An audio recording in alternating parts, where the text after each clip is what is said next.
ॐ ज्ञानतिमिरान्धस्य ज्ञानाञ्जनशलाकया चक्षुरुन्मीलितं येन तस्मै श्रीगुरवे नमः।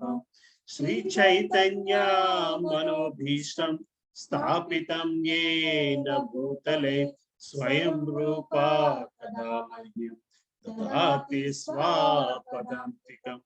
वन्देऽहं श्रीगुरो श्रीयुताश्रितकमलं श्रीगुरो वैष्णवांश्च श्रीरूपं साग्रजातां सहगणा रघुनाथान्वितं तं सजीवं साद्वैतं सावधूतं परिजनासहितं कृष्ण चैतन्य देव श्री राधा कृष्ण पदान् सहगणा ललिता श्री विशाखान्वितांश्च। हे कृष्णा करुणा सिंधु दीनबन्धो जगत्पते गोपेशा गोपिका कांत राधा कांता नमोस्तुते। तप्त कांचना गौरांगी राधे वृंदावनेश्वरी नमोस्तुते देवी नमामि। कल्पतरुभ्यश्च कृपा सिन्धुभ्यः पतितानां वैष्णवेभ्यो नमो नमः। जय श्री कृष्ण चैतन्य प्रभु नित्यानंद अद्वैता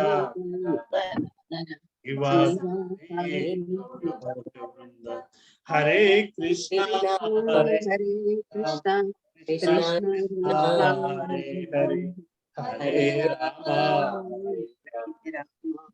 राम हरे हरे। ओम नमो भगवते वासुदेवाय। ओम नमो ओम नमो भगवते वासुदेवाय। ओम नमो भगवते नारायणं चैव नरोत्तमं देवीं सरस्वतीं व्यासं ततो जयमुदीरयेत्। नष्टप्रायेषु भद्रेषु नित्यं सेवयामि भगवते श्लोके भवति कृष्णाय वासुदेवाय देवकी नंदनाय च नंदगोपकुमाराय गोविन्दाय गोविन्दाय नमः। नमो नमो महावताय कृष्ण कृष्णप्रेमप्रदायते कृष्णाय कृष्ण चैतन्य नामिने गौरकृष्णाय नमः। नमः पंकजनाभाय नमः पंकजनालिने नमः नमः पंकजनेत्राय पंकजनेत्राय नमस्ते नमस्ते पंकजाग्रे। नमो ब्रह्मण्याय देवाय गो ब्रह्मणाय च जगद्धिताय गोविन्दाय नमो नमः। नमो नमो विष्णुपादाय कृष्णपक्षाय कृष्णपक्षाय भूतले श्रीमते श्रीमती भक्ति वेदांत स्वामी स्वामी नमस्ते सरस्वती देवे गौरवाणी प्रचारिणे निर्विशेष शून्यवादी पाश्चात्य देशतारिणे। जय श्री कृष्ण चैतन्य प्रभु नित्यानंद श्री अद्वैत शिवासादि गौर भक्त वृंद। हरे कृष्णा कृष्णा कृष्णा हरे हरे हरे हरे हरे राम हरे राम राम हरे हरे।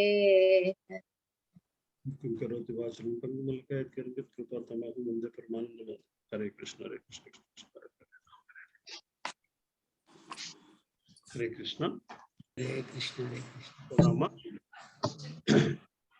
అలాగే అలాగే ఇంచుమించుగా మనము చివరి చాప్టర్స్ లో ఉన్నాం కదమ్మా. అవునమ్మా. 8వ చాప్టర్ లో ఉన్నామా? 18. ఇంద్రుని చంపడం కోసం దితి వ్రతం చేయడం. ఓకే.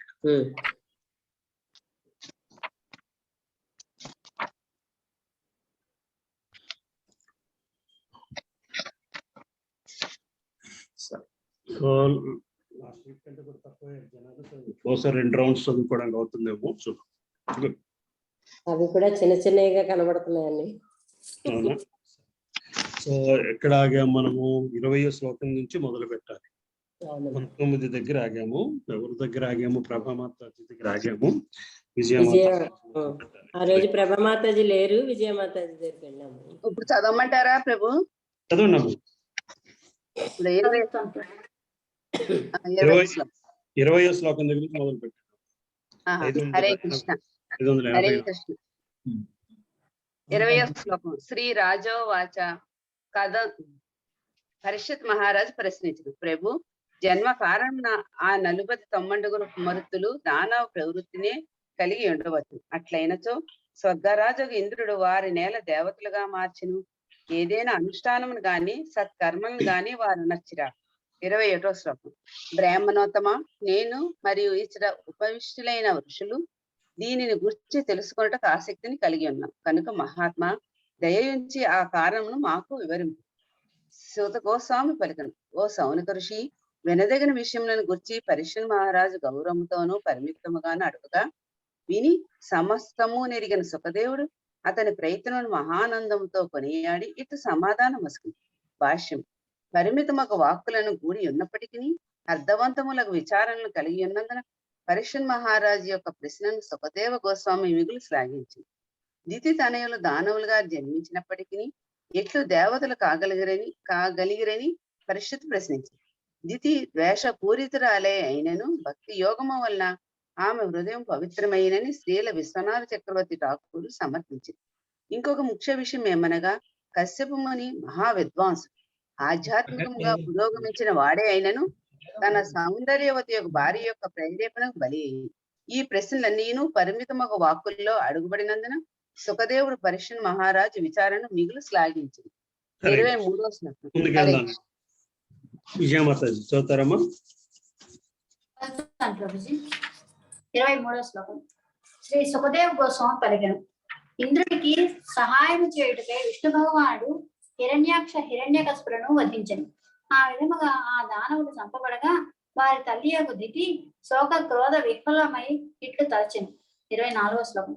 ఇంద్రియ భోగ పరాయణుడగు ఇంద్రుడు విష్ణు భగవానుడి ద్వారా హిరణ్యకశిపులను చేసినాడు కనుక అతడు క్రూరుడు, కఠిన హృదయుడు, పరమ పాపి అయ్యున్నాడు. నేనెప్పుడు ఆ ఇంద్రుని చంపి సంతుష్ట చిత్తముతో శయనింపగలను. 25వ శ్లోకం. రాజులుగా గొప్ప నాయకులుగా తెలియబడు పాలకులందరి దేహములు మరణానంతరము క్రిములు, మలము లేదా బూడిదగా మారిపోవు. అటువంటి దేహం యొక్క రక్షణార్థము ఎవడేని ద్వేషముతో ఇతరులను చంపినచో వాస్తవముగా అతడు తన నిజ స్వార్థమును ఎరిగినట్టేనా, నిక్కముగా కానే కాదు. ఏలయనగా ఇతర జీవుల ఎడ వైరము ద్వేషము కలిగి ఉన్నచో మనుజుడు తప్పక నరకమునకు వెడలును. భాష్యము. భౌతిక దేహము అది గొప్ప రాజుదే కావచ్చును, చివరకు మలము, క్రిములు లేదా బూడిదగా మారిపోను. ఎవడేని అతిగా దేహాత్మభావన ఎందున్నచో నిక్కముగా వివేకవంతుడు అనిపించుకోడు. హరే కృష్ణ. హరే కృష్ణ. చంద్రమౌళి ప్రభు చదువుతారు ప్రభు? హరే కృష్ణ. 26. దితి ఇట్లు తలపోసిన, ఇంద్రుడు తన దేహము శాశ్వతం భావించు విరవీగుచున్నాడు కనుక అతని మదము అంచడి ఒక పుత్రుని నేను పడేయగోరుతును. దీని కొరకు ఒక ఉపాయం ఆలోచించగలను. భాష్యము. దేహాత్మ భావన అందున్న వాడు శాస్త్రంలో గోవులు, గాడిదల వంటి జంతువులతో పోల్చబడినవాడు కనుకనే పశువులనైన ఇంద్రుని దీతి దండింపగోరినది. 27. ఇంద్రుని వధించుటకు ఒక పుత్రుని పడేవాళ్ళని కోరికతో ఆ రీతిగా తలుచుతూ దితి కశ్యపునికి సంతృష్టి కలుగుతున్నట్లుగా నిరంతరము అతి ప్రియమతో వర్తింపసాగాను. రాజా అతడు కోరినట్లుగా ఆమె సమస్త ఆజ్ఞలను అతి శ్రద్ధతో నెరవేర్చును. చేపతోనూ అనురాగంతోనూ అనుకువతోనూ నిగ్రహంతోనూ భర్తకు సంతృప్తిని కలిగించి మృదు మధుర వాక్కులతోనూ దరహాసముతోనూ క్రీగంటి చూపులతోనూ ఆమె అతని మనస్సును ఆకర్షించి వశపరుచుకుంది. భాష్యము: స్త్రీ తన భర్తకు ప్రేమ కాగోరినప్పుడు, అతన్ని మంచి భర్తగా చేయగోరినప్పుడు అన్ని విధములా అతనికి మదమును కలిగింపవలను. భర్త ప్రసన్నుడైనప్పుడు అతడు ఆమె సకల అవసరంలోను ఆభరణంలోను ఇంద్రియ తృప్తిని పడగలదు. ఈ విషయం ఇష్ట ద్వితీయ యొక్క నడవడికలో సూచితమైనది. హరే కృష్ణ. హరే కృష్ణ. ఎవరు ప్రభు? మాతాజీ, సుబ్బలక్ష్మి మాతాజీ ఉన్నారమ్మా? చదువుతారమ్మా? ఉన్నాను ప్రభు. చదవమంటారా ప్రభు? చదవండి 29 నుంచి చదువు. హరే కృష్ణ. కశ్యప ముని విద్వాంసుడే అయినను దితి యొక్క కృత్రిమ నడవడికకు మోహితుడయ్యను. ఆ విధముగా అతడు ఆమెకు వశుడై అభీష్టమును తీర్తునని పలికెను. భర్త అటువంటి వాగ్దానము నసుగుట ఆశ్చర్యకరమేమీయునూ కాదు. 30వ శ్లోకము. సృష్ట్యారంభమున ప్రజాపతియగు బ్రహ్మ జీవులు నిస్సంగులగుటకు గాంచి ప్రజాభివృద్ధికై పురుషుని అర్ధభాగము నుండి స్త్రీని సృష్టించెను. ఎలయనగా స్త్రీ నడవడి పురుషుని మనస్సును హరించివేయును. భాష్యము: మానవ సంగముననే గాక ఇతర జీవజాతుల యందును ప్రజాభివృద్ధి చేయుటకే బ్రహ్మదేవుడు సృష్టించిన మైథునాశక్తిచే విశ్వమంతయు మంత్రముగ్ధమై ఉన్నది. పుంసః స్త్రీయా మిథునీ భావమేతం అని పంచమస్కందమున ఋషభదేవుడు తెలిపినట్లు మైథునాకర్షణతోనే స్త్రీ పురుషుల నడుమ కోరికతోనే సమస్త ప్రపంచము నడుచుతున్నది. స్త్రీ పురుషులు జతకూడినప్పుడు హృదయ గ్రంథి గట్టిపడి పురుషుడు లౌకిక జీవనమున చిక్కుబడును. భౌతిక జగత్తు యొక్క మోహమిదియే. మహావిద్వాంసుడు ఆధ్యాత్మిక జ్ఞాన సుసంపన్నుడే అయినను కశ్యప మునిపై ఆ మోహము పనిచేసెను. మనుసంహిత 2.215 యందు శ్రీమద్ భాగవతము 9.19.17 నందు ఈ విషయమున ఇట్లు చెప్పబడినది. మాత్రా స్వస్రా దుహిత్రావా నావివిక్తా సనో భవేత్ బలవాన్ ఇంద్రియ గ్రామో విద్వాంసమపి కర్షతి. ప్రబలమగు ఇంద్రియములు విద్వాంసునైనను తప్పుద్రోవ పట్టించును. కనుక పురుషుడు ఏకాంతమున స్త్రీతో, ఆమె తల్లి అయినను లేదా సోదరి అయినను లేదా కూతురే అయినను కలిసి ఉండరాదు. పురుషుడు స్త్రీతో ఏకాంతమున ఉన్నప్పుడు మైథున సుఖవాంఛ నిస్సందేహముగా వృద్ధియగును. కనుకనే ఏకాస్త భూతాని అను పదప్రయోగము ఇచ్చట జరిగినది. అనగా మైథున సుఖ వాంఛను తప్పించుకొనుటకు సాధ్యమైనంతగా స్త్రీ సాంగత్యమును విడనాడవలెను. కామవాంఛ ఎంత ప్రబలమైనదనగా స్త్రీతో, ఆమె తల్లియే గాని సోదరియే గాని లేదా కూతురే గాని ఏకాంతమున ఉన్నప్పుడు పురుషుని మనస్సు కామపూరితమగును. హరే కృష్ణ. ज्योति माता जी, कामेश्वर प्रभु जी। यस प्रभु जी, हरे कृष्ण। दंडवत प्रणाम। दंडवत प्रणाम प्रभु जी। 31వ శ్లోకం. వత్స మహాశక్తిమంతుడగు కశ్యప ముని తన భార్యకు దితి మృదు వర్తనముచే యుగుల ప్రసన్నుడై మందహాసము చేసి ఇట్లు పలికెను. కశ్యపముని పలికెను, ఓ సుందరి, దోషరహితురాల, నీ నడవడికచే నేను మిగుల ప్రసన్నుడనైతిని. కనుక నీకు కావలసిన వరము నడుగుము. భర్త ప్రసన్నుడైనచో భార్యకు ఇహపరములలో ఏది దుర్లభమగును? భర్తయే స్త్రీకి పరమ దైవము. లక్ష్మీపతియగు వాసుదేవుడు ఎల్లరి హృదయములలో నిలిచి ఉన్నవాడై కర్మిష్ఠులచే వివిధ నామములతో వివిధ దేవతారూపములతో అర్చింపబడును. అదే విధముగా స్త్రీకి పతియే పూజాధ్యేయమగు భగవంతుడు. భాష్యము. భగవద్గీత 9:23 నందు శ్రీకృష్ణుడు పలికెను, ఏప్యస్య దేవతా భక్త యజంతే శ్రద్ధయాన్వితాః తేపి మామేవ కౌంతేయ యజన్య విధిపూర్వకం. ఓ కౌంతేయ, అన్య దేవతలకు భక్తులై వారిని శ్రద్ధతో పూజించేవారు వాస్తవమునకు అవిధిపూర్వకంగా నన్నే పూజించున్నారు. దేవతలందరూ దేవదేవుని కరచరణముల వల్లే పనిచేయు సహాయకులే. భగవంతుని నేరుగా పూజించజాలని వానికి, దేవదేవుని మహోన్నతి ఊహింపజాలని వానికి భగవదంశలుగా దేవతార్చనము కొన్ని మార్లు ఉపదేశింపబడుచును. పతి పరాయణులకు స్త్రీలు తమ భర్తలను వాసుదేవుని ప్రతినిధులుగా ఆరాధించినచో మిగులు లాభపడగలరు. అజామిళుడు తన పుత్రుడైన నారాయణను పిలిచి లాభపడను కదా. అజామిళుడు తన పుత్రుని గుర్చియే ఆలోచించుచున్నప్పటికీ నారాయణ నామానురక్తి వలన కేవలము ఆ నామోచ్చారణముచే ముక్తిని పడసను. భర్త పతి గురువని పిలువబడుట వలన పిలువబడుట మన దేశమున సహజమే. భార్యాభర్తలు ఎదురు కృష్ణ భక్తి భావన పురోగతికై పరస్పరము అనురక్తులైనచో వారి సంబంధము తత్ప్రయోజనకు ప్రభావశీలము కాగలదు.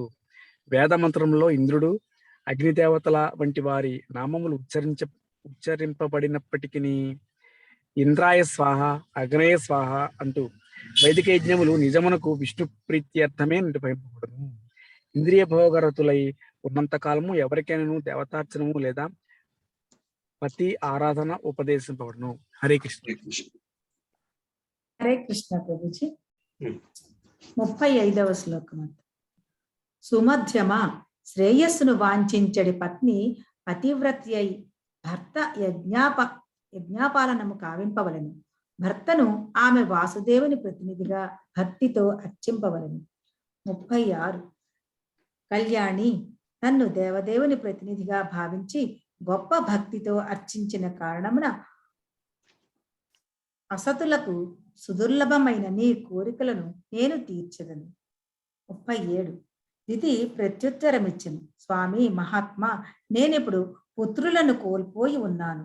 నీవు నాకు వరమునివ్వగోరుదువేని ఇంద్రుని వధింపగలిగిన అమరుడగు పుత్రుని వసగుము. విష్ణు సహాయమున ఇంద్రుడు నా పుత్రులకు హిరణ్యాక్ష హిరణ్యకశపులను వధించిన నేను ఇది అడుగుచున్నాను. భాష్యము.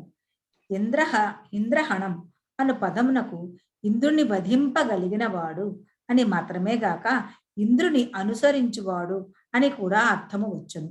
ఇక అమృత్యం అను పదము దేవతలకు అన్వయించును.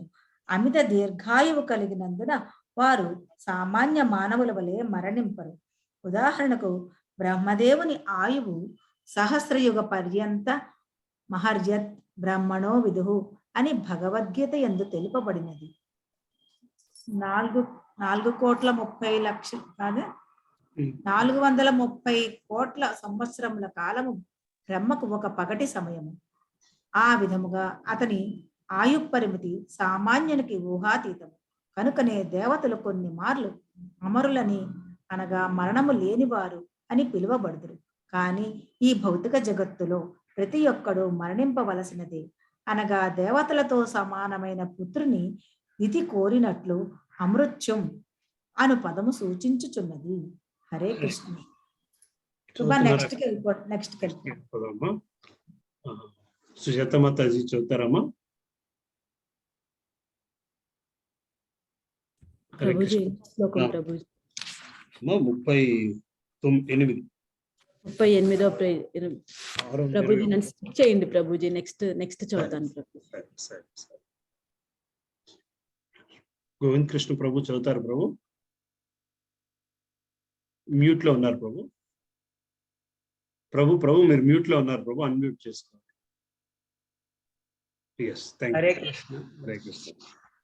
38వ శ్లోకం. అవునమ్మా. దితి కోరికను తీర్చుటకు కశ్యప ముని ఉత్సాహపడినప్పటికీ మీనింగ్ కూడా చదువుతున్నాం ప్రభు. దితి అభ్యర్థనను వినినంతటా కశ్యప.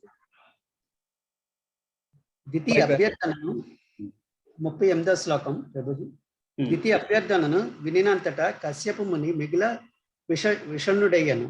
అయ్యో, ఇంద్రహత్య అనేది పాపకార్యం ప్రమాదము నాకెప్పుడు ఎరుగును కదా అని అతడు పరితపించాను. భాష్యము. దితి కోరికను తీర్చుటకు కశ్యప ముని ఉత్సాహపడినప్పటికీ ఇంద్రుని వధింపగల పుత్రుడు కావాలనను ఆమె కోరికను వినినంతటా అతని ఆనందము ఒక్క మారుగా లుప్తమయ్యాను. ఏలై అనగా ఆలోచనకు అతడు పూర్తిగా విముఖుడై ఉండాను. 39వ శ్లోకం. కశ్యప ముని తలచను. ఆహా, నేను ఇప్పుడు అతిగా ఇంద్రియ భోగరహితున అయితిని. దీనిని అదునుగా కొని స్త్రీ రూపమున నా భార్య భగవన్ మాయచే నా మనస్సు ఆకర్షితమైనది. కనుక పాపినగు నేను తప్పక నరకమున బడుదును. హరే కృష్ణ. 40 చదవమంటారు స్వామి. ఈ స్త్రీ తన స్వభావం అనుసరించియే మెలిగినది కనుక ఆమెను తప్పు పట్ట పని లేదు. కానీ నేను పురుషుడనే కనుక నాకు ధిక్కారమగుగాక. ఇంద్రియ నిగ్రహం లేనందున ఏది నాకు మంచిదో నేను తెలుసుకోలేకపోయేది. భాష్యము. భౌతిక జగత్తును భోగించుట స్త్రీ యొక్క సహజ స్వభావము. భర్త యొక్క జిహ్వను, ఉదరమును, ఉపస్థమును సంతృప్తి పరిచి అతడు ఈ జగత్తును భోగించినట్లుగా ఆమె ప్రవర్తన చేయను. రుచికరమైన ఆహార పదార్థమును తయారు చేసి తద్వారా భర్తకు సంతృప్తికరమైన భోజనం వసుగుటలో ఆమె దిట్ట. మనిషి చక్కగా భోజనం కావించి పొట్ట నిండగానే ఉపస్థము, ఉద్రేకము చెందును. ముఖ్యంగా అతడు మాంసభక్షణం చేసి మదిరాపానము చేసినంతటి నిక్కముగా కామోద్రిక్తుడగుడు. మైథున సుఖ భావనలో ఎన్నినది ఆధ్యాత్మిక పురోగతికి దాకా నరకమును బడిటయే అని ఎరగవలసి ఉన్నది. కశ్యపుడు తన స్థితి ఆ విధంగా ఉన్నదని తలచి శోక పరితప్తుడయ్యాను. అనగా మనిషి చక్కని శిక్షణను బడయనిదే, భార్య సహధర్మచారిని కానిదే గృహస్థునిగా కొనసాగుట మిగుల అపాయకరమే. భర్త అయిన వాడు జీవితారంభము నుండి చక్కని శిక్షణ బడవలసి ఉండవలను. కౌమార అచరేత్ ప్రజ్ఞో ధర్మాన్ భాగవత నిహ. భాగవతం 7.6.1లో చెప్పబడినట్టు బ్రహ్మచర్యం నందు బ్రహ్మచారికి భాగవత ధర్మమున నిష్ఠాతుడగునట్లు శిక్షణ ఇవ్వవలను. పిదపాతుడు వివాహం చేసుకున్నంతటా అతని భార్య పతివ్రత వలె భర్తనే అనుసరించినదైనచో వారి సంబంధము మిక్కిలి ఉపయుక్తమైనది కాగలదు. కానీ భార్యాభర్తల సంబంధము భక్తి భావంతో గాక కేవలం ఇంద్రియ భోగ పరమైనదే అయినచో అది మంచిది కాదు. ముఖ్యంగా ఈ కలియుగమునందున భార్యాభర్తల సంబంధము దాంపత్యే చిర్హేతు. దాంపత్య సంబంధము మైథున భోగ పటుత్వంపై ఆధారపడి ఉండును అని భాగవతునందు 12.2.3లో చెప్పబడినది. కనుక భార్యాభర్తలు ఇరువురిని కృష్ణ భావనాయుతులు కానిచో ఈ కలియుగమున గృహస్థ జీవనము అత్యంత ప్రమాదకరమై ఉన్నది. హరే కృష్ణ. హరే కృష్ణ. స్టార్టింగ్ వెళ్ళిపోదామా. 41.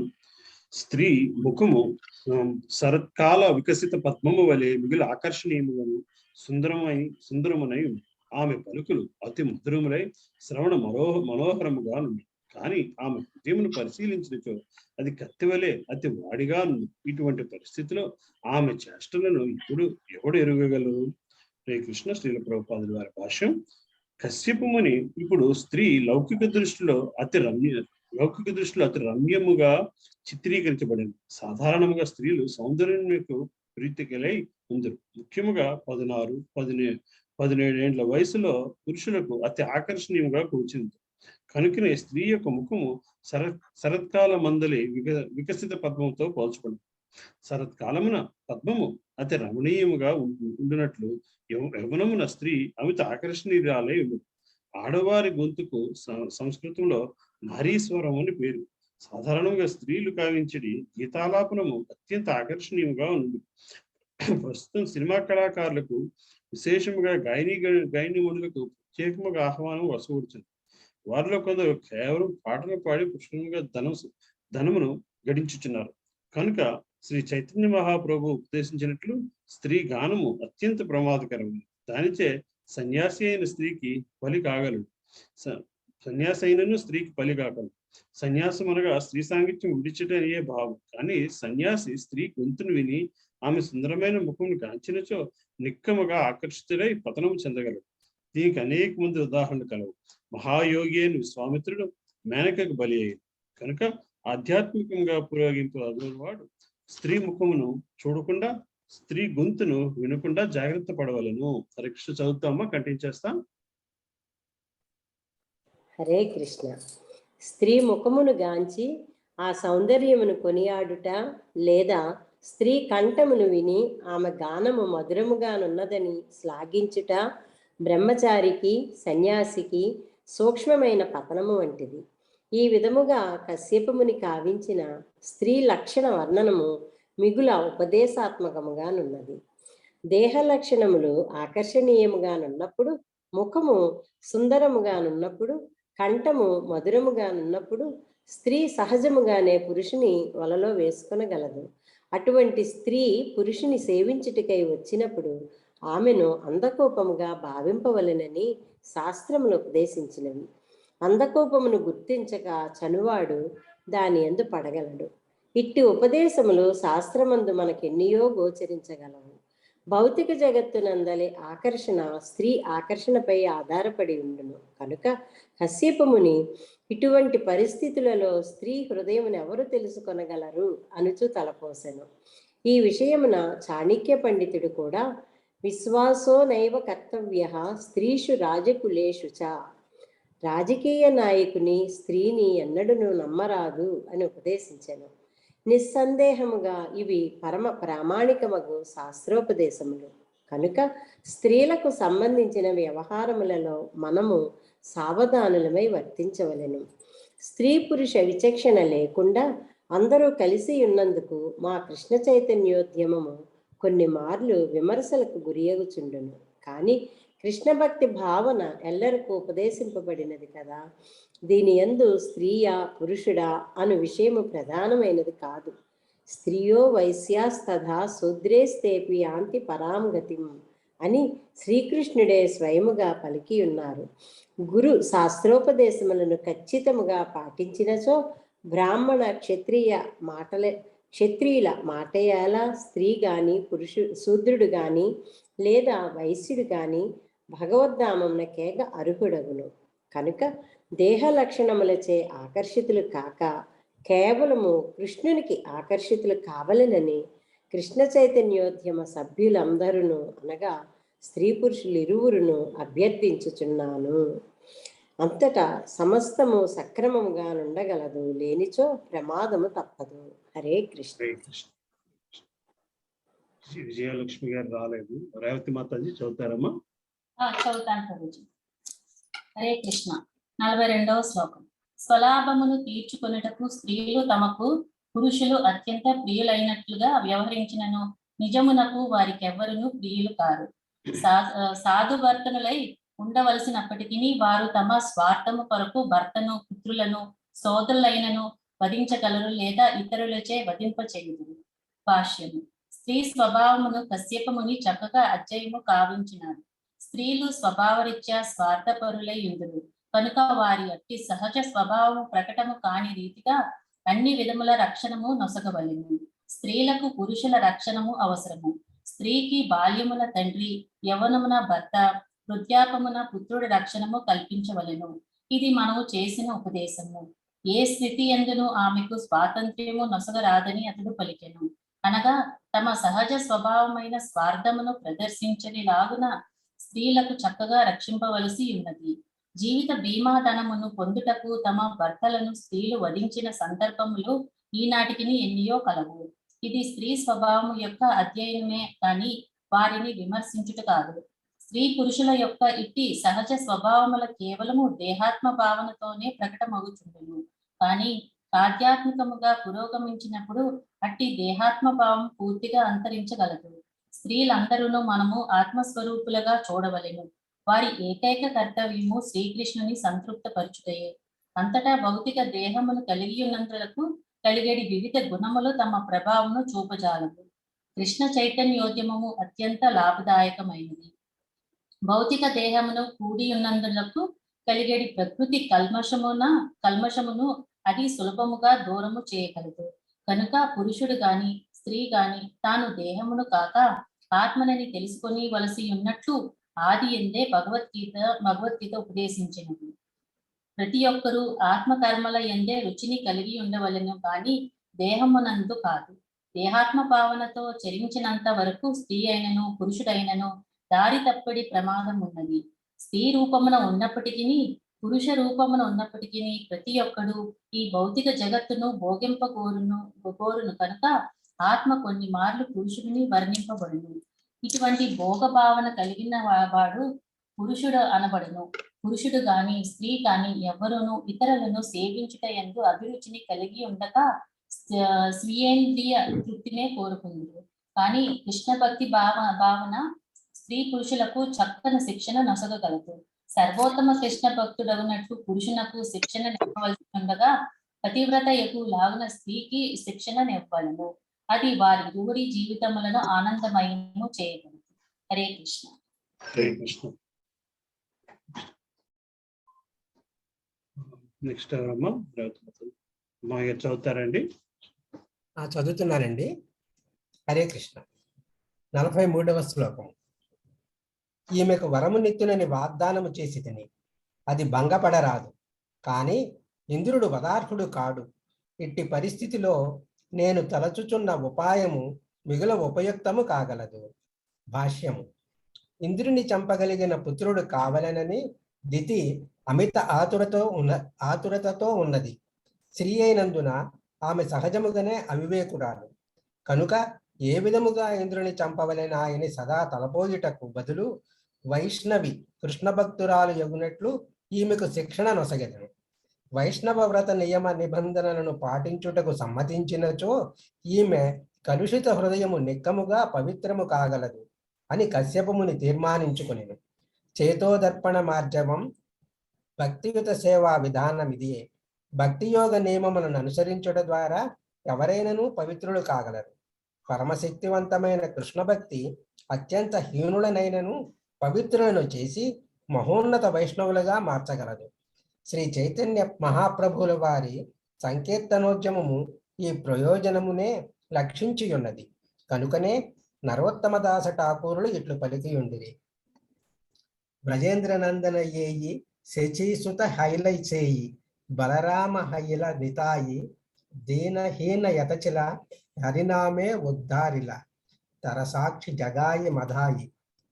ఎల్లప్పుడూ ఏదో భౌతిక భోగమునకే ప్రణాళికను తయారు చేసేది పతిత జీవులను ఉద్ధరించుటకే కలియుగమున శ్రీ చైతన్యుల వారి ఆవిర్భావము ఉద్దేశింపబడినది.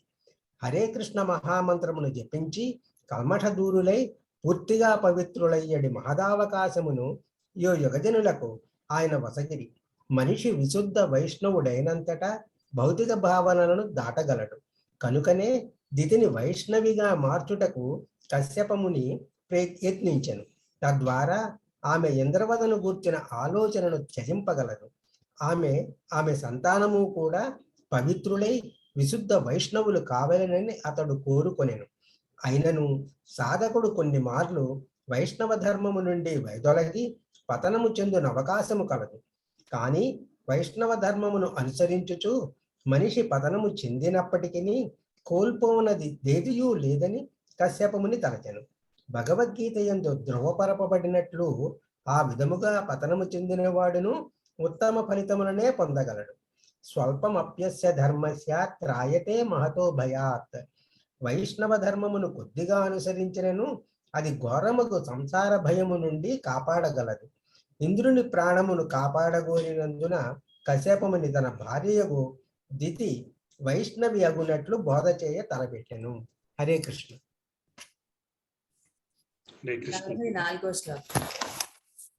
శ్రీ సుఖదేవ గోస్వామి పలికెను. కురునందన పరీక్షణ్ మహారాజా, కశ్యపముని ఈ ప్రకారము తలచుచు కొంత కోపము కలవాడై తన్ను తాను నిందించుకుని దితితో ఇట్లు పలికెను. 45వ శ్లోకము.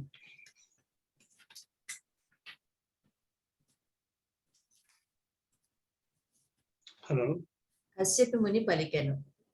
కళ్యాణి, ఈ వ్రతమును గూర్చిన నా ఉపదేశములను నీవు సంవత్సర కాలము పాటించినచో ఇంద్రుని చంపగల పుత్రుని పడేయగలవు. కానీ ఈ వైష్ణవ వ్రత పాలనలో భంగము వాటిల్లినచో ఇంద్రునికి అనుకూలుడైన పుత్రుని పొందెదవు. భాష్యము. ఇంద్రహ అను పదము ఇంద్రుని వధించుటకు సదా ఆతురపడి అసురుని సూచించును. ఇంద్రశత్రువు సహజముగానే అసురమిత్రుడై ఉండును. కానీ ఇంద్రహ అను పదము ఇంద్రుని అనుసరించువాడు లేదా ఇంద్రుని ఆజ్ఞాపాలకుడని కూడా సూచించును. ఇంద్రభక్తుడైన వాడు నిక్కముగా దేవతామిత్రుడగును. ఇంద్రహ దేవ బాంధవ అను పదము నీ పుత్రుడు ఇంద్రుని వధించును, కానీ అతడు దేవతలకు సన్నిహిత మిత్రుడగును అని తెలియచేయుచున్నందున సందిగ్ధ వచనమై ఉన్నది. ఎవడేని నిజముగా దేవతలకు మిత్రుడైనచో నిక్కముగా ఇంద్రుని సంపజాలడు. 46వ శ్లోకము. దితి పలికెను. బ్రాహ్మణోత్తమ, నీ ఉపదేశమును గ్రహించి తప్పక వ్రతపాలనను చేసేదను. దాని కొరకు ఏమి చేయవలనో, ఏ కార్యము నిషిద్ధమో, ఏ కార్యము అవ్రతము ఆ వ్రతమును భంగపరచునో దానినంతటినీ నాకిప్పుడు సవిస్తరముగా తెలియచేయము. భాష్యము. పూర్వము తెలిపినట్టు స్త్రీ సాధారణముగా తన ప్రయోజనమును సిద్ధింపజేసుకున గోరియుండును. వాంఛాసిద్ధికై దితికి కశ్యపముని సంవత్సర కాలము వ్రతపాలనను ప్రతిపాదించెను. ఆమె ఇంద్రుని చంపుటకు ఆతురతతో ఉన్నందున దానిని వెంటనే అంగీకరించి ఆ వ్రతమేమిటో, దానిని అనుసరించే విధానమేమిటో దయించి వివరింపుము. వ్రతభంగము కాకుండా చక్కగా దానిని నిర్వహించునని వాగ్దానము చేయుచున్నాను అని పలికెను. ఇది స్త్రీ నైజం యొక్క మరొక పక్షము.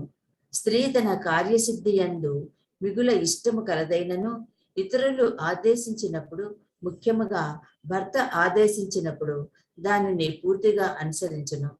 ఆ విధముగా సత్ప్రయోజనార్థము ఆమెకు చక్కని శిక్షణ ఇవ్వవచ్చును.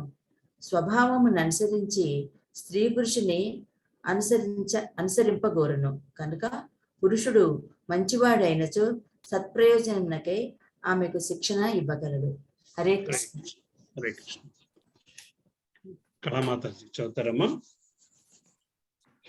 హరే కృష్ణ ప్రభుజీ. 47వ శ్లోకం.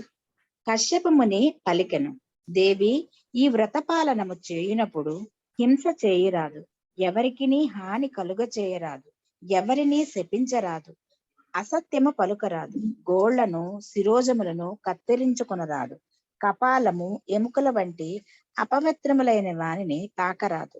భాష్యము. ద్వేషరహితముగా నుండవలనంట కశ్యపముని తన భార్య కొసగిన మొట్టమొదటి ఉపదేశము. ద్వేషభావమును కలిగి ఉండుట ఈ భౌతిక జగత్తులో ఎవ్వరికైనను సర్వసాధారణము.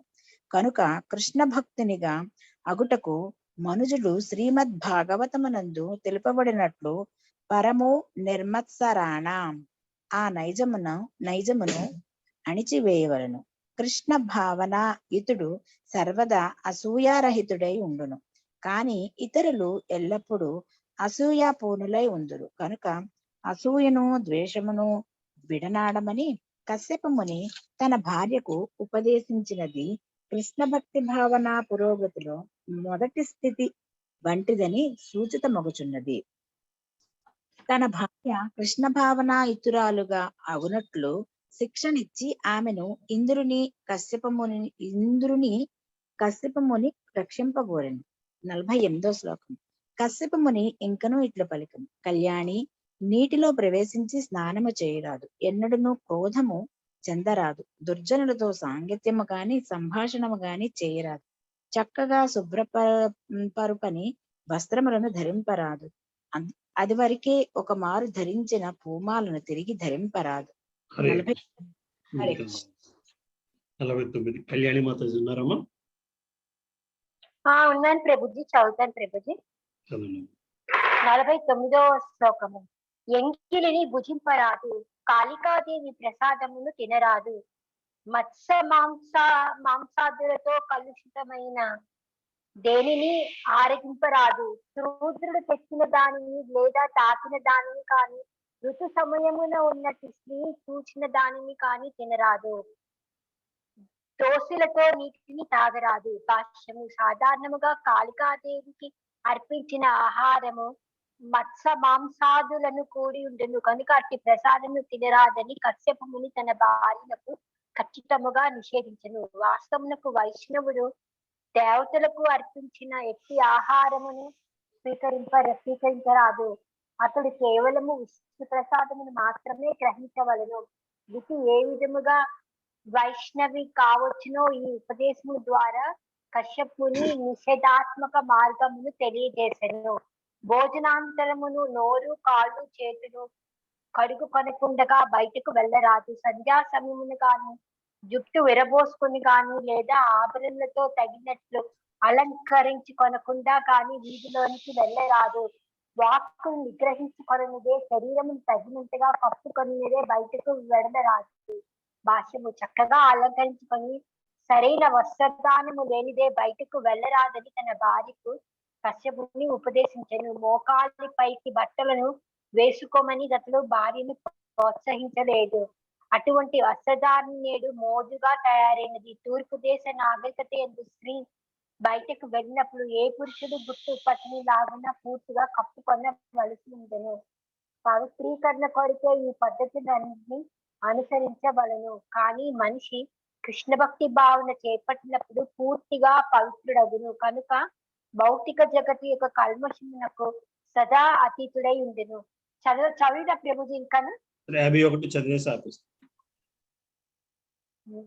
కాలు కడుక్కో కనుకుండగా కానీ, శుచిగా నవ్వకుండగా కానీ, తడి కాళ్ళతో కానీ, లేదా శిరమును పడమర దిక్కుగా ఉత్తర దిక్కుగా ఉంచి గాని సహింపరాదు.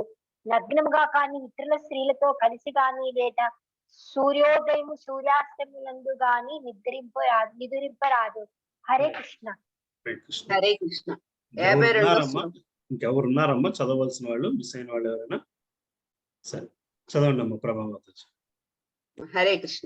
52వ శ్లోకం.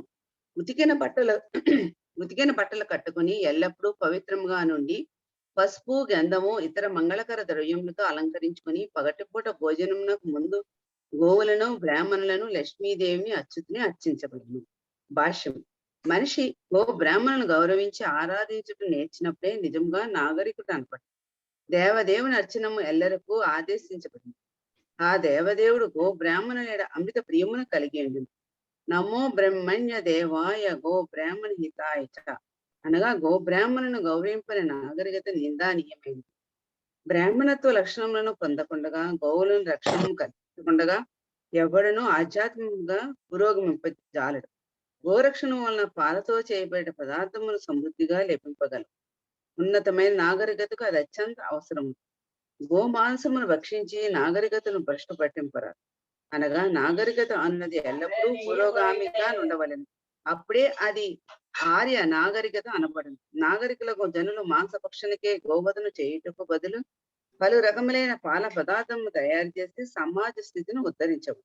మనిషి బ్రాహ్మణత్వమును అనుసరించినచో కృష్ణ భక్తి భావన యందు ప్రవీణుడు కాగలడు. 53వ శ్లోకం. ఈ వ్రతపాలనము చేయ స్త్రీ పుత్రవతులు ముత్తైదువులునైన స్త్రీలను హోమాలలో చందనము ఆభరణములు ఇతర ద్రవ్యములతో అర్చింపవలెను. గర్భవతి అయిన ఆమె భర్తను అర్చించి స్తుతించవను. భర్త గర్భమును ఉన్నాడని తలుచుతూ అతని ధ్యానింపవను. గర్భస్థ శిశువు భర్త యొక్క అంశయే కనుక భర్తయే పరోక్షముగా తన ప్రతినిధి ద్వారా గర్భవతి యొక్క భార్య ఉదరమును నిలిచి ఉండదు. 54వ శ్లోకం. కశ్యప ముని పరికరం. పుంసవనమనడి ఈ వ్రతమును నీవు శ్రద్ధతో 1 సంవత్సర కాలం చేసినచో ఇంద్రుని చంపగల పుత్రుడు జన్మించగలడు. కానీ వ్రతపాలనలో ఏదైనా తప్పిదము జరిగినచో ఆ పుత్రుడు ఇంద్రునకు మిత్రుడు కాగలడు. 55వ. హరే కృష్ణ.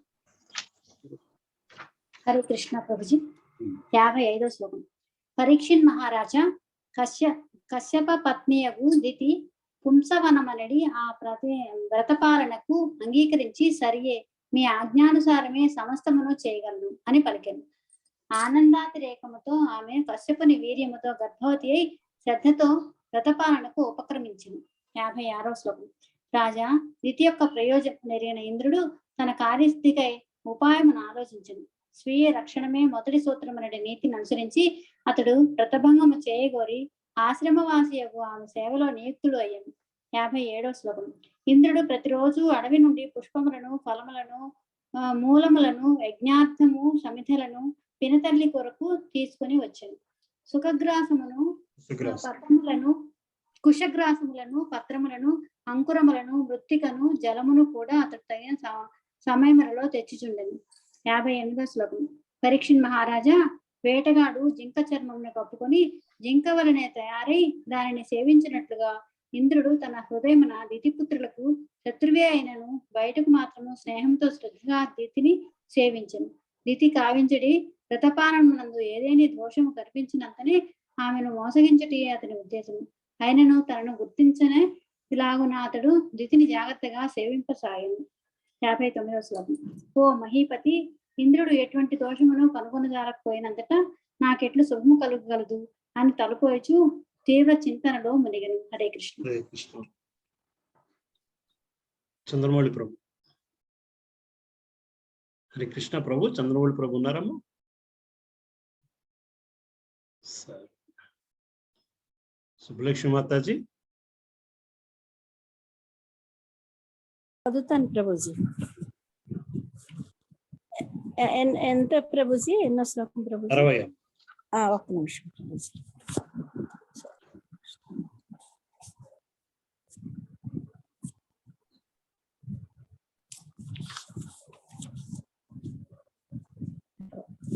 హరే కృష్ణ ప్రభుజీ. 60వ శ్లోకము. నిష్ఠాపూర్వకమగు వ్రతపాలన వలన బలహీనయై సన్నబడిన దితి ఒక మారు దుర్భాగ్యవశమున భోజనానంతరము ముఖమును పాదములను హస్తములను ప్రక్షాళనం చేసుకొనకయే సంధ్యా సమయమున నిద్రించెను. 61వ శ్లోకము. సమస్త యోగ సిద్ధులను అణిమా లగిమాదులు కలిగిన ఇంద్రుడు ఆ దోషమును గమనించి గాఢ నిద్ర వలన అచేతన స్థితిలో ఉన్నట్టి దితి గర్భమున ప్రవేశించను. భాష్యము. కృతకృత్యుడైన యోగి అష్టసిద్ధులలో ప్రవీణుడై యుండును. ఆ సిద్ధులలో అణిమ సిద్ధి ఒకటి. దాని ద్వారా అతడు పరమాణువు కన్నను చిన్నగానై దేని ఎందైనను ప్రవేశింపగలడు. ఆ యోగ సిద్ధి ద్వారానే ఇంద్రుడు దితి గర్భమున ప్రవేశించను. 62వ శ్లోకము. దితి గర్భమున ప్రవేశించినంతట ఇంద్రుడు బంగారము వలె ప్రకాశించి పిండమును వజ్రాయుధముతో 7 ముక్కలుగా ఖండించెను. 7 స్థానములలో ఆ ఖండములు రోధించుచుండగా ఇంద్రుడు రోధింపవలదు అని పలికి తిరిగి ఒక్కొక్క దానిని 7 ఖండములుగా ఛేదించెను. భాష్యము. ఇంద్రుడు తన యోగ బలముచే తొలుత మరుత్తు దేహమును 7గా విభజించి పిదప ఒక్కొక్క దానిని తిరిగి 7 భాగములుగా విభజించగా 49 రూపములు తయారయ్యనని శ్రీల విశ్వనాథ చక్రవర్తి ఠాకూరులు వ్యాఖ్యానించిరి. ఆ ప్రకారము ప్రతి దేహము 7 భాగములుగా విభజింపబడినంతటా జీవులు దాని యందు ప్రవేశించిరి. ఈ విషయమున వారు చెట్లనే బోలిరి. చెట్టు కొమ్మలను త్రెంపి నేలలో పాతినప్పుడు అవి వేర్వేరు చెట్లుగా తయారగుట మనకు తెలిసినదే. మొదటి దేహము ఒకటే అయినను అది పలు భాగములుగా విభజింపబడినంతటా పలువురు ఇతర జీవులు వాని యందు ప్రవేశించిరి. 63వ శ్లోకము. రాజా, వారందరూ మిగుల దుఃఖితులై చేతులు జోడించి, ఇంద్ర, మేము మరుత్తులము, నీ సోదరులము, మమ్మెందులకు వధింపగోరుచున్నావు అని పలికిరి. చదవమంటారా ప్రభుజీ? హరే కృష్ణ.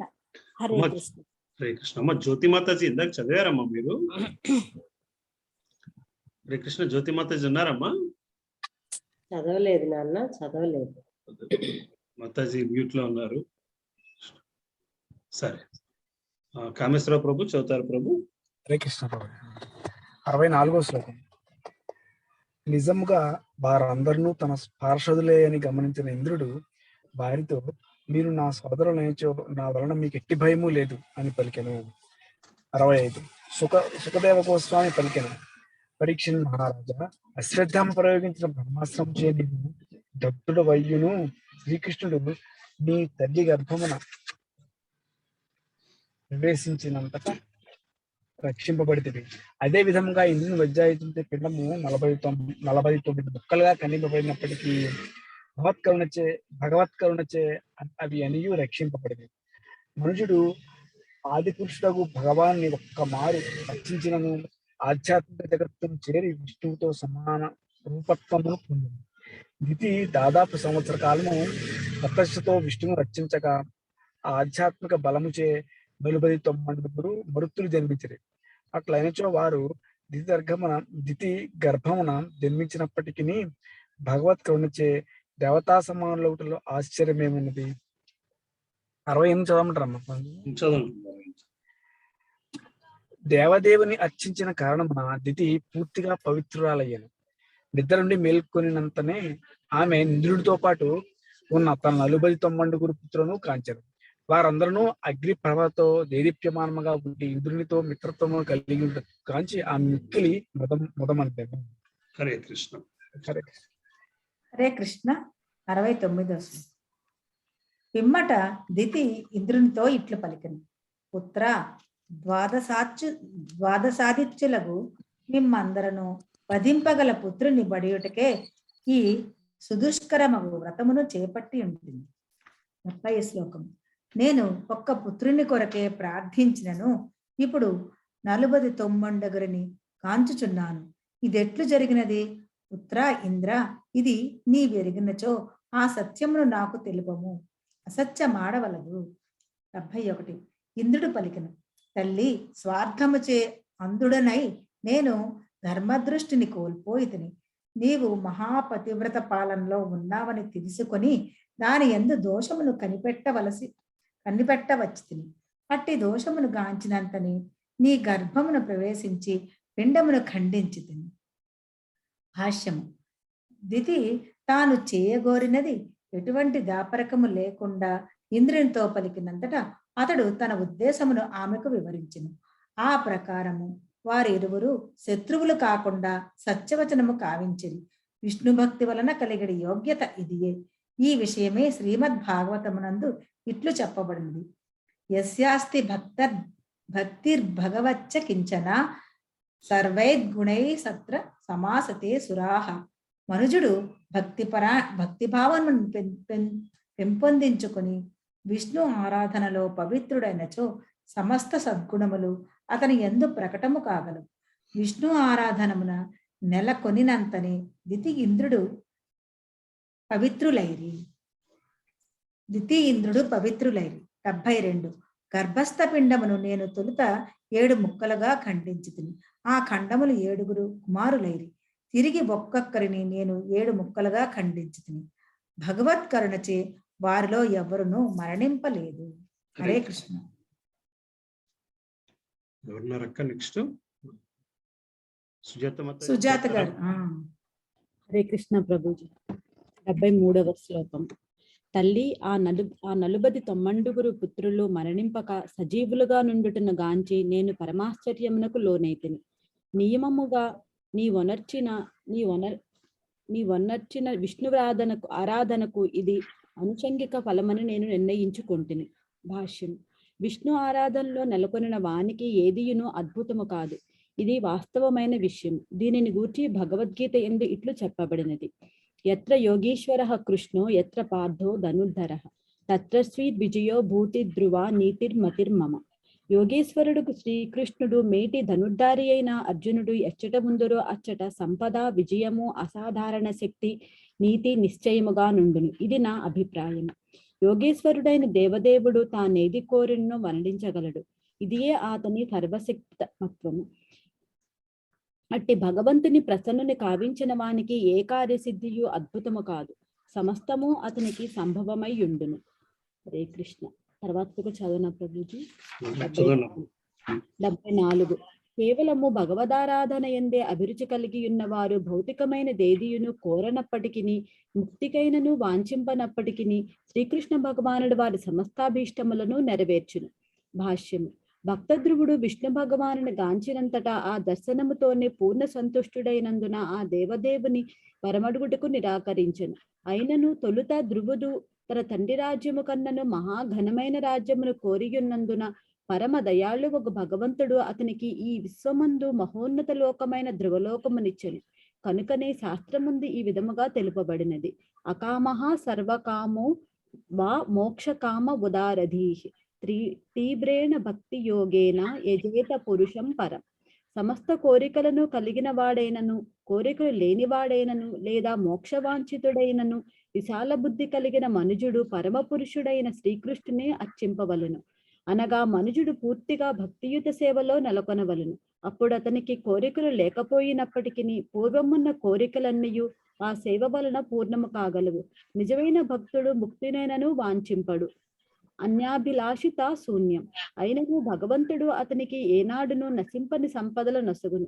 కర్మిష్ఠుని సంపదలు నశింపవచ్చును గాని భక్తుని సంపదలు ఎన్నడూ నశింపవు. భక్తుడు తన భక్తిని వృద్ధి కావించుకొనిన కొలది అధికాధికముగా ఐశ్వర్యుడు అగుచుండును.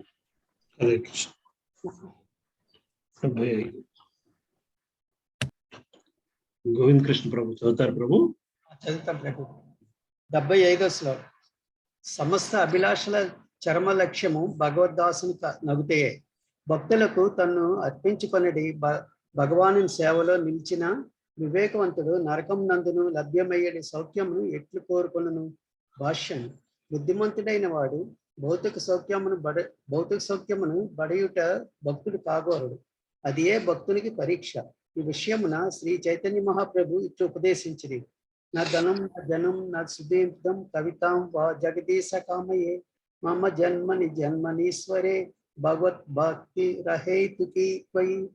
హే జగన్నాథ, ధనమును కూడబెట్టవలనని గాని, అందమైన స్త్రీలను పొందవలనని గాని, పెద్ద సంఖ్యలో అనుయూయులను గాని నేను కోరను. జన్మజన్మలకు నీ నిహేతుకమగు భక్తినే నేను కోరుకుంటున్నాను. విశుద్ధ భక్తుడైన వాడు సంపదలు, అనుయూయులు, మంచి భార్య, ముక్తి రూపంలో భౌతిక సౌఖ్యము భగవంతుని అడుగుడు. అయినను ఆ దేవదేవుడే యోగక్షేమం వహామ్యహం, నా సేవకు అవసరమైన సమస్తమును నేనే అందజేయుదునని ప్రతిజ్ఞ చేయుచున్నారు. 76వ శ్లోకం. మహనీయురాలు తల్లి, నేను మూర్ఖుడను. నేను చేసిన తప్పుని దయతో క్షమింపుము. ఈ 49 నీ భక్తి వలననే ఎటువంటి అపాయం లేకుండా జన్మించింది. శత్రు రూపంలో నేను వారిని ఖండించినప్పటికీ నీ మహద్భక్తి వలన వారు మరణింపలేదు. 77వ శ్లోకం. శ్రీ సుఖదేవ గోస్వామి ఇట్లు పలికాను.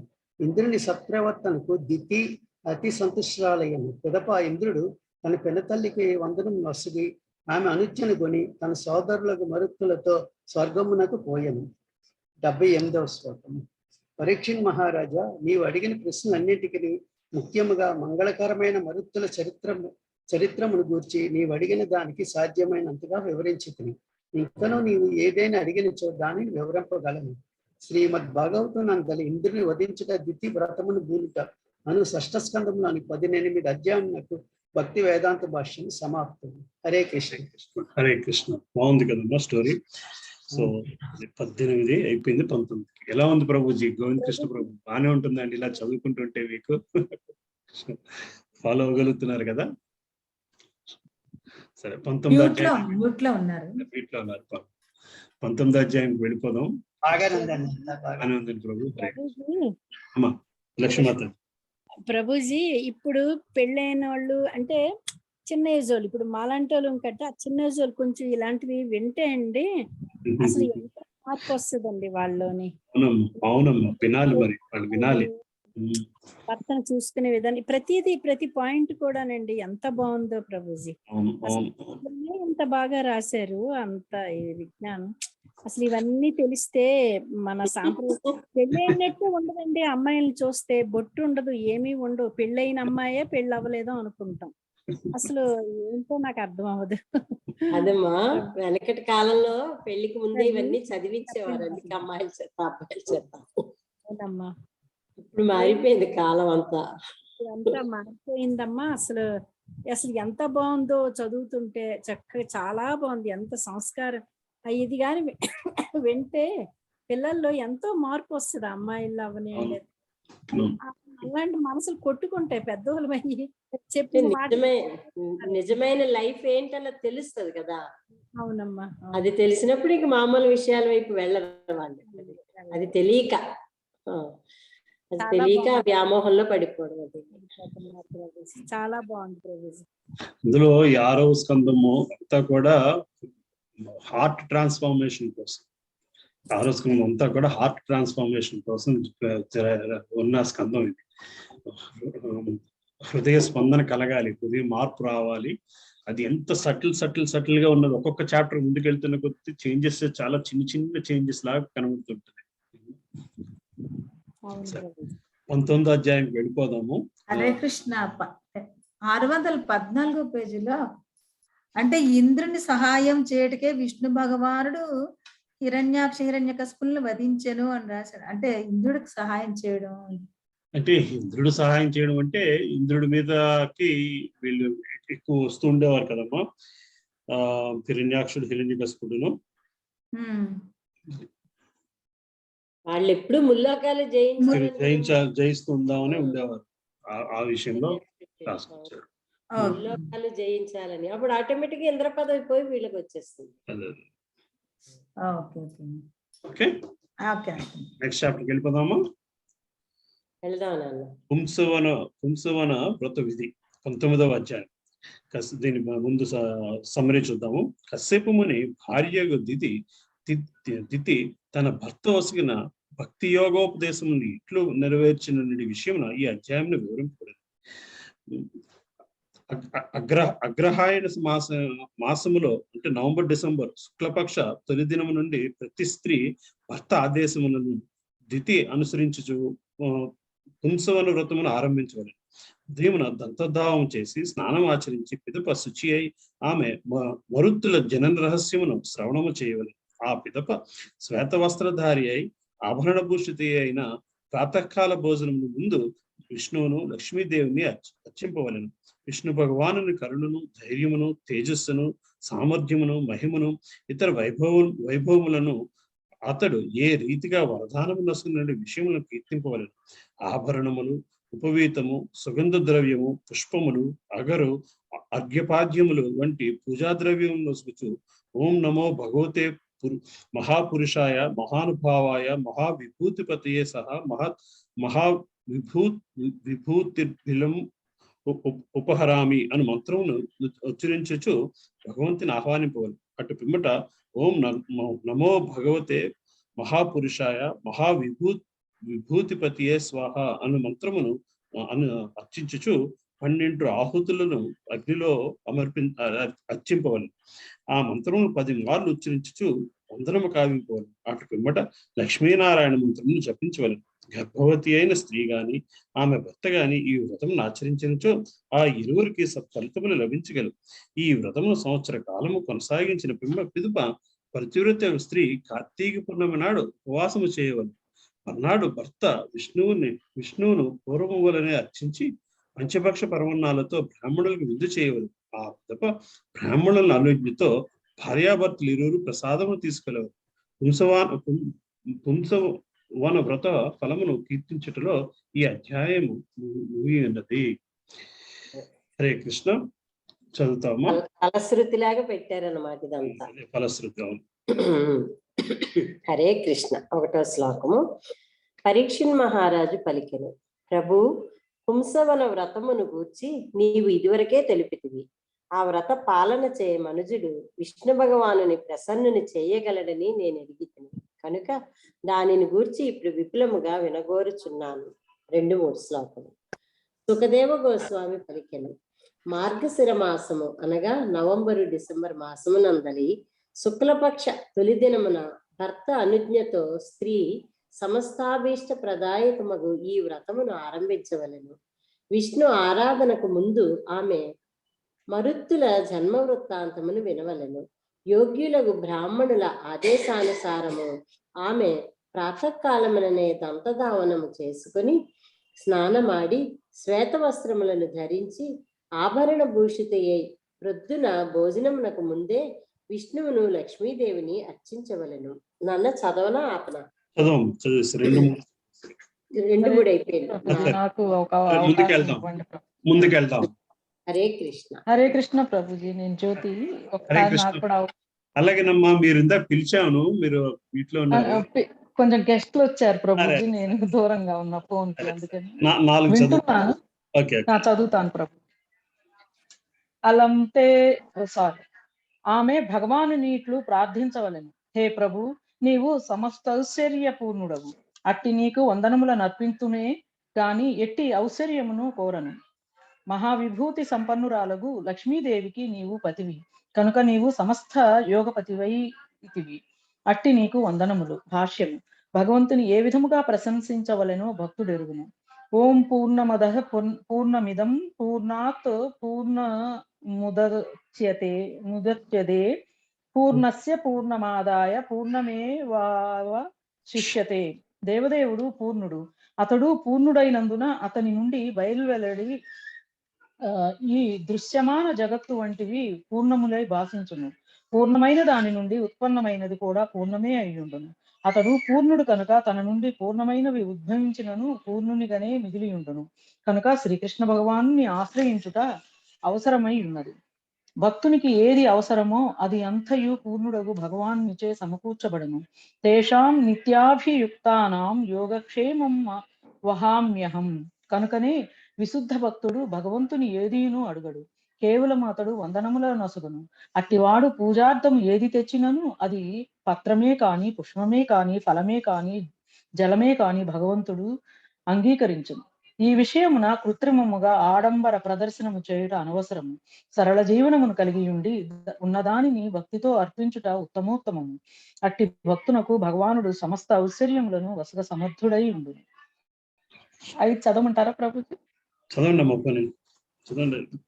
హే ప్రభు, కరుణను, సమస్త ఐశ్వర్యములను, తేజస్సును, మహిమలను, శక్తిని, దివ్య గుణములను కలిగి ఉన్నందుననే నీవు ఎల్లరకు ప్రభువుకు దేవదేవుడవైతివి.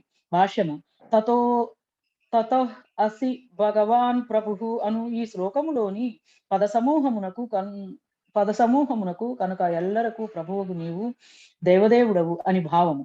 భగవంతుడు షడైశ్వర్య పూర్ణుడు. అంతేకాక అతడు భక్తుని ఎడ అమిత కరుణామయుడై ఉండును.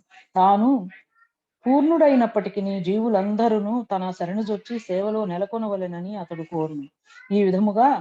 ఆ విధముగా అతడు సంతుష్టుడు కాగలడు. తాను పూర్ణుడైనప్పటికీ భక్తుడు భక్తితో పత్రమును గాని, పుష్పమును గాని, ఫలమును గాని, జలమును గాని, పత్రం, పుష్పం, ఫలం, తోయం ఒసగినచో అతడు ప్రసన్నుడగును.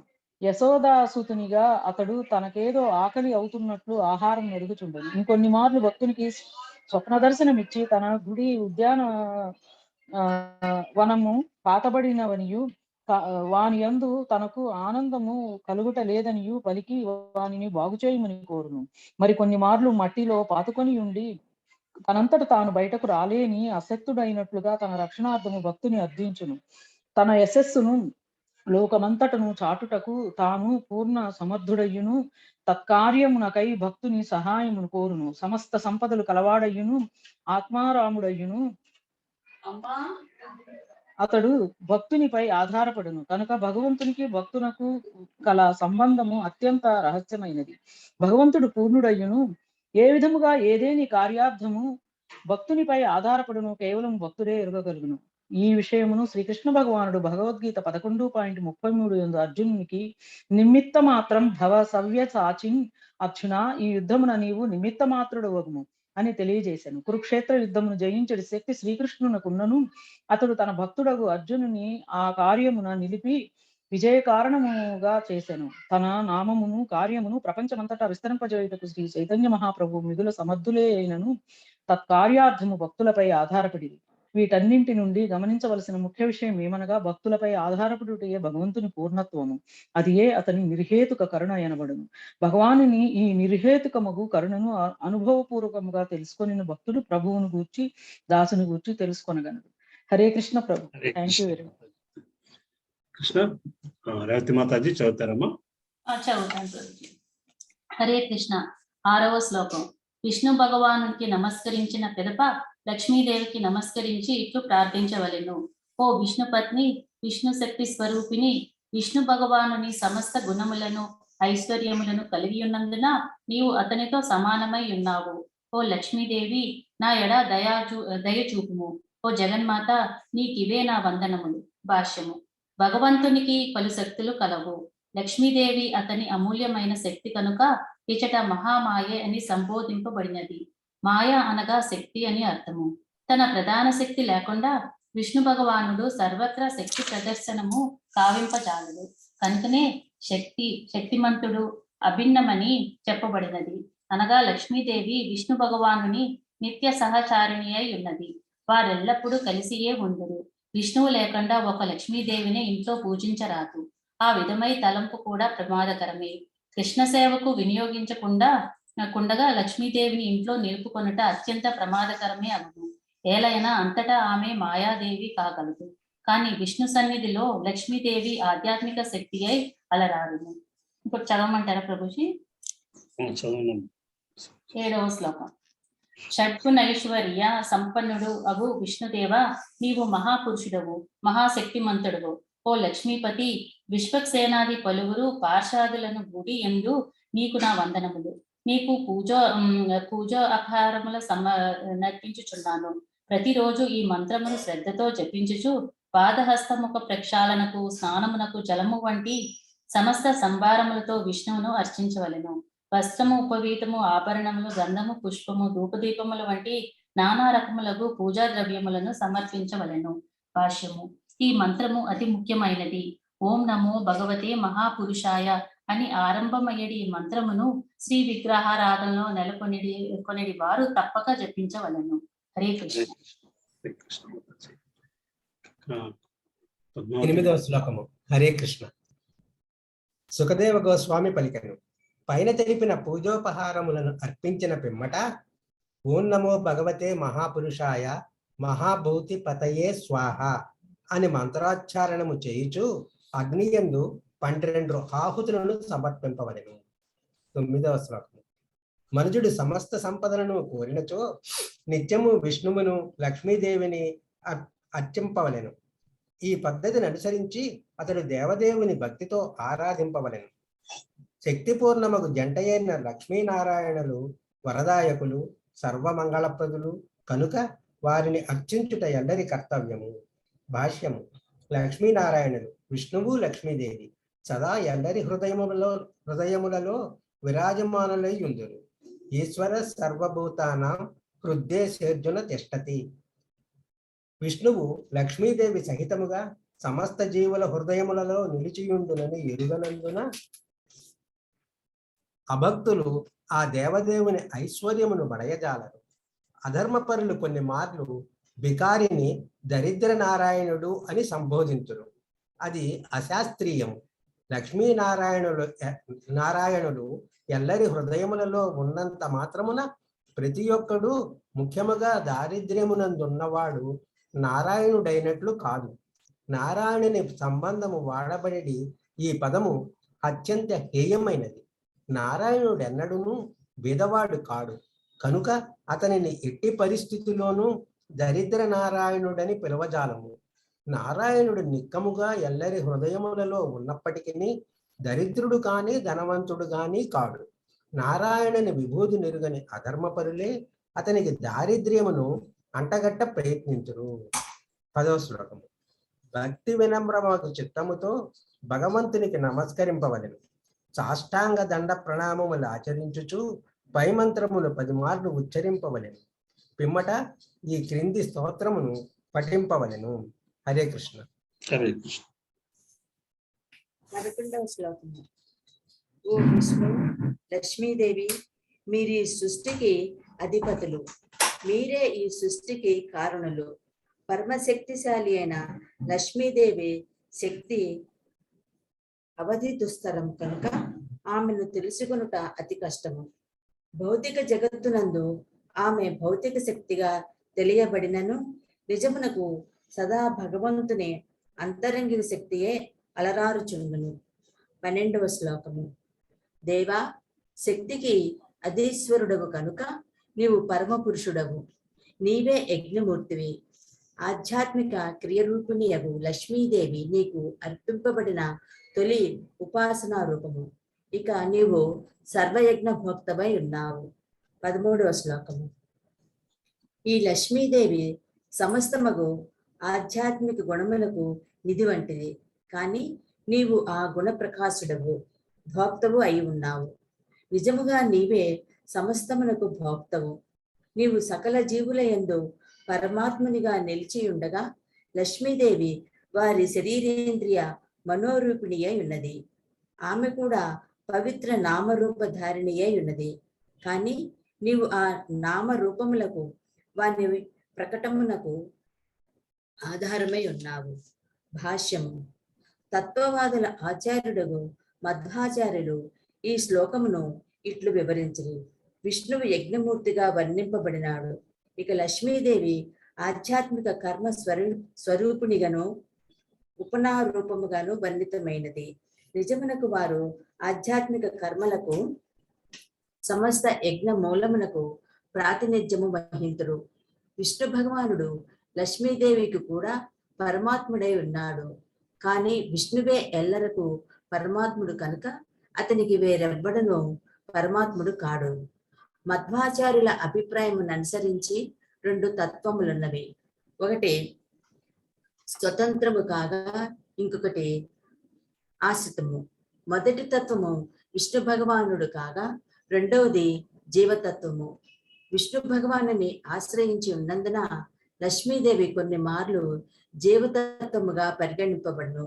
కానీ గౌడీయ వైష్ణవులు మాత్రము లక్ష్మీదేవిని బలదేవ విద్యాభూషణులు రచించిన ప్రేమేయ రత్నావళి అను గ్రంథమునందలి ఈ క్రింది 2 శ్లోకములను అనుసరించి వివరింతురు. వీని యందలి మొదటి శ్లోకము విష్ణు పురాణము నుండి ఉదహరింపబడినది. హరే కృష్ణ. హరే కృష్ణ. హరే కృష్ణ. అనుపమ మాతాజీ చదువుతారమ్మా?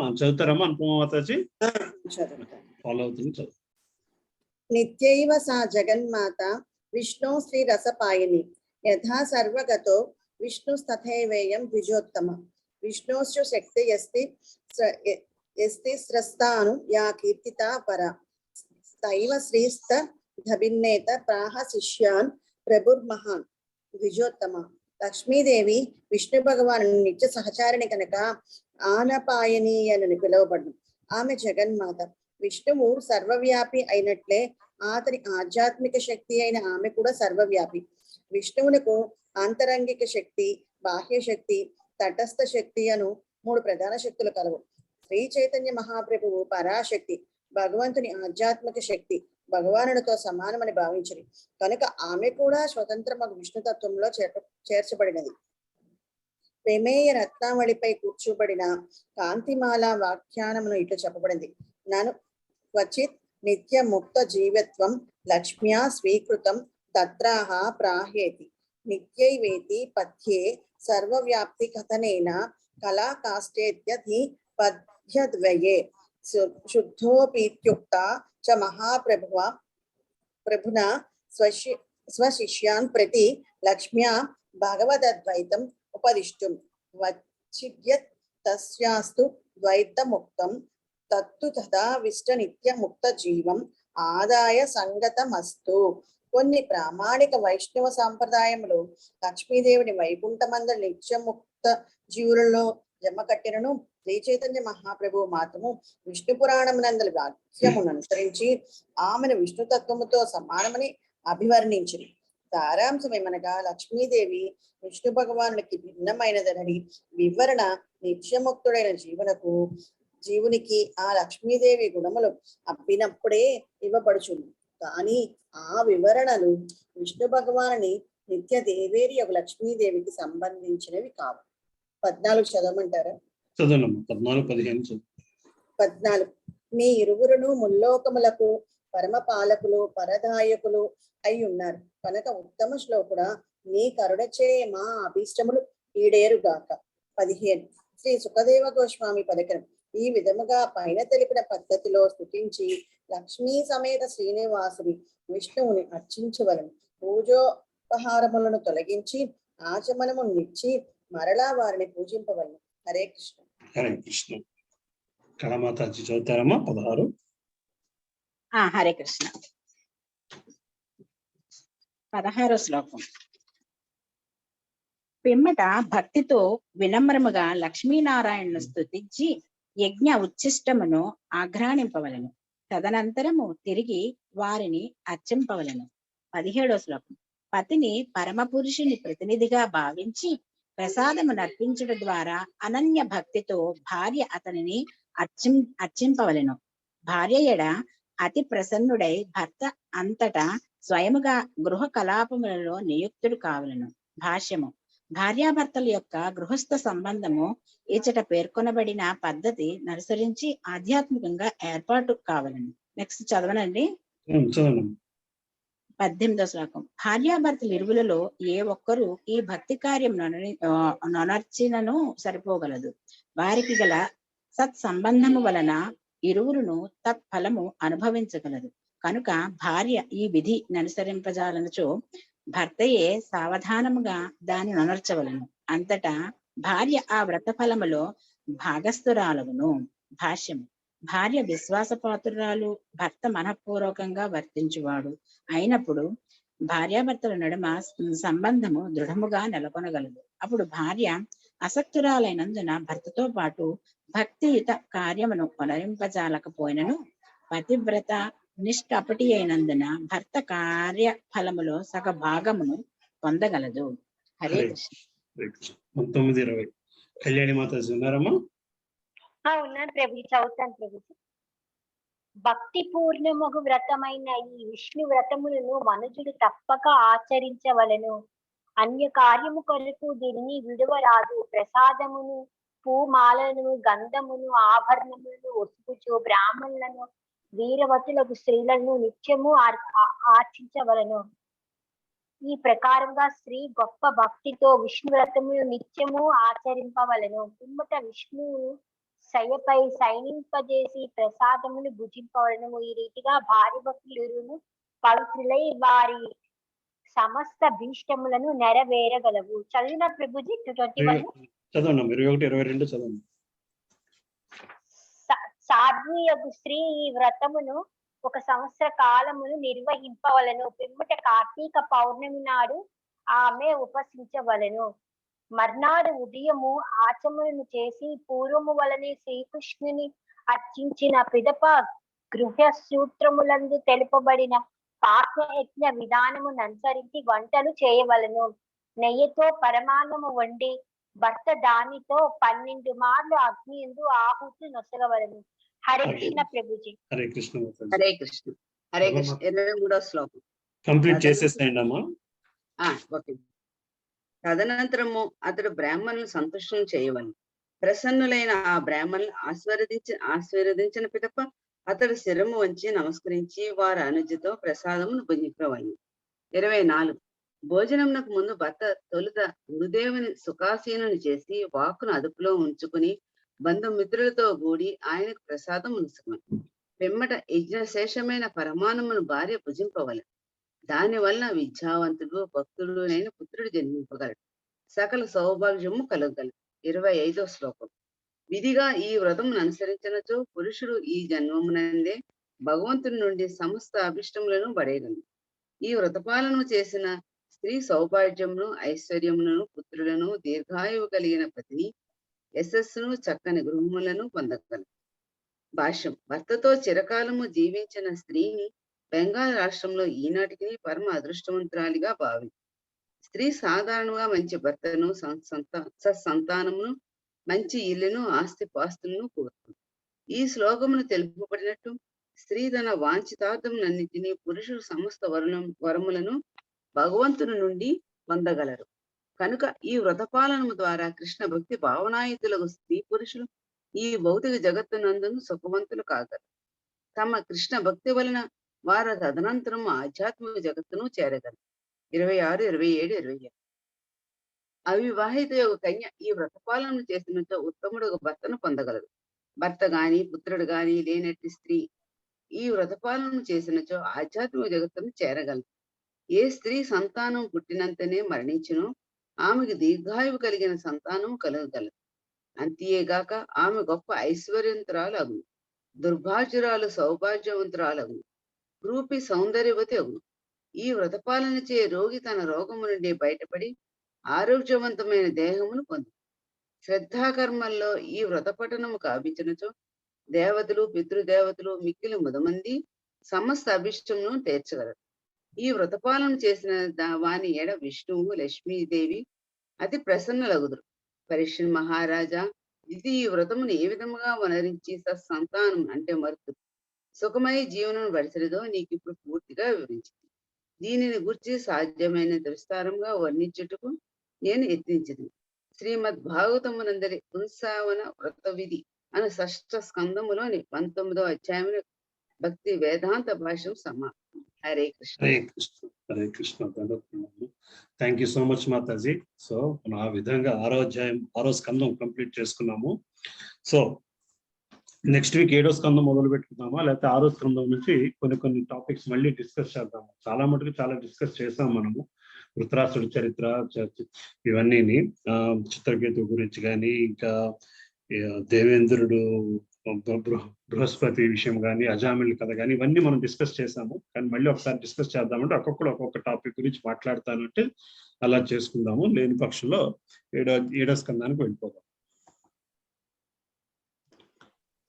బాగానే అర్థమైంది నాన్న. ఇది డీటెయిల్డ్ గానే వెళ్ళాము. ఎందుకంటే ఇది చాలా ఇంపార్టెంట్ స్కందం. బేసికల్ గా మన మానవుని విద్యుత్ ధర్మం, దీని టైటిలే మానవుని విద్యుత్ ధర్మం ఏంటి అన్నది సూచించే స్కందం. అది సో 7వ స్కందము మళ్ళీ వచ్చేసరికి ప్రహ్లాద కథలు ఇవన్నీ వస్తాయి 7వ స్కందం నుంచి.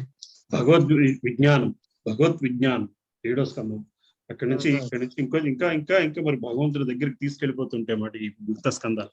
ఇక్కడ దాకా భక్తులు, పాపము, మనస్సు, వీటి గురించి ఉంది. కానీ ఇంకా ముందుకు వెళ్ళిన కొద్దీ ఇంకా భగవత్ విజ్ఞానము అనేసరికి అట్లాగే ఇంకా ముందుకు వెళ్తున్న కొద్దీ ఆ భగవంతునితో ఉండే రసత్వము అవన్నీ మనకు వస్తాయి అన్నమాట.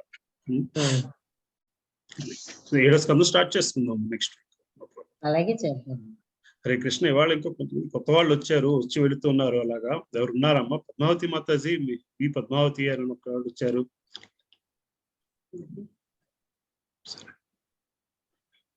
సరే సరేనమ్మా, అయితే ఇక్కడ క్లోజ్ చేస్తున్నాను. నరసింహార్తి ఎవరు పాడుతున్నారు? 9 అయింది కదా. నేను పాడతాను ప్రభుజీ. కళ్యాణి మాతాజీ పాడతారమ్మా? సరే అయితే నేను స్క్రీన్ మీద పెడుతున్నాను.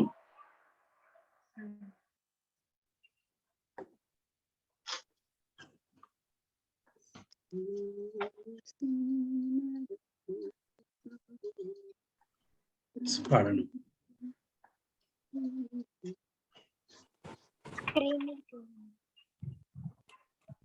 కనబడుతుంది కదమ్మా స్క్రీన్ మీద? కనబడుతున్నది. నమస్తే నరసింహాయ ప్రహ్లాదనాదాయినే హిరణ్యాకాశీపూర్యక్ష శిలాతకానకాలాయే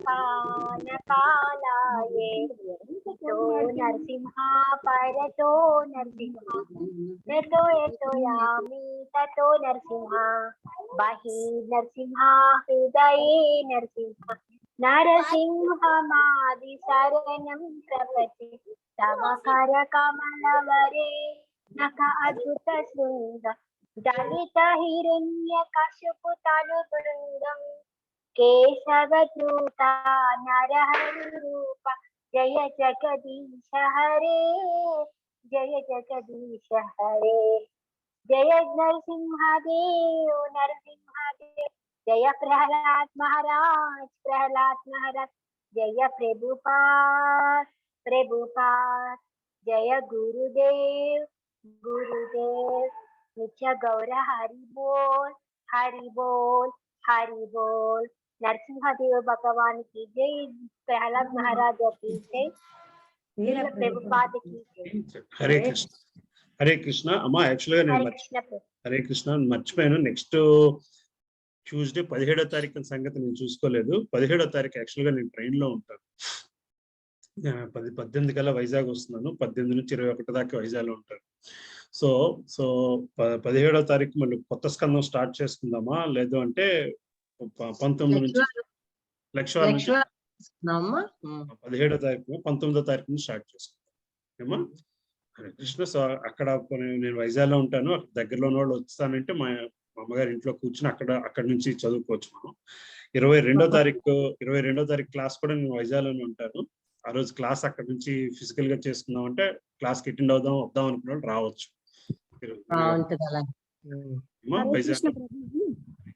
వైజాగ్ లో ఎక్కడ ప్రభుజీ? ఎక్కడండి అది? మీరు అమ్మా మీరు వైజాగ్ లో ఎప్పుడు దాకా ఉంటున్నారు? మీ డేట్స్ నా డేట్స్ ఎగ్జాక్ట్ ఆపోజిట్ అవుతుంది.